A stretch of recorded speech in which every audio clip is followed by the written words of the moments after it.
What role does causation play in IHL victim redress?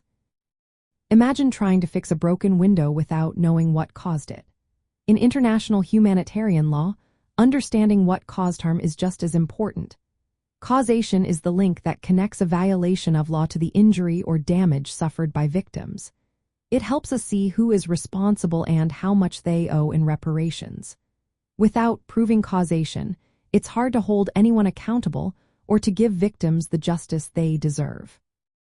Causation helps identify responsibility by showing which acts or violations led directly to the harm.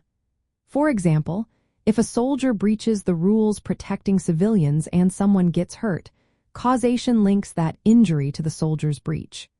This is essential for assigning blame and making sure the right parties are held accountable. It also forms the foundation for reparations.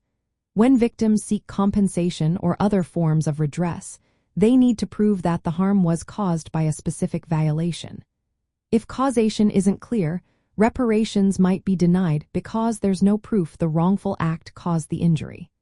This ensures that reparations are only given when there is a real connection between the violation and the harm. Causation is also vital for protecting victims' rights. When civilians or individuals are harmed during conflicts, they have the right to seek remedies. But these rights only kick in if there's a clear link showing the violation caused their injury. Without causation, victims might be left without a way to get justice or reparations. International courts and mechanisms for justice relying heavily on causation. When a person is convicted of crimes or violations, the court must prove that their actions caused specific harm to victims. This proof is necessary to order reparations and to ensure justice is served. Even when the responsible party is not directly identified, causation helps clarify the scope of state obligations.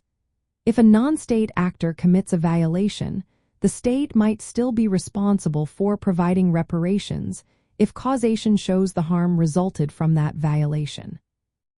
In practice, establishing causation involves careful analysis. It means looking at the nature of the violation, the context of the conflict, and how the harm occurred.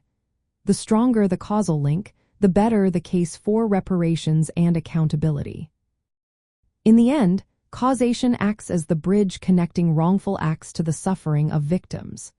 It makes sure that responsibility is properly assigned, reparations are fairly given, and victims' rights are protected under international humanitarian law.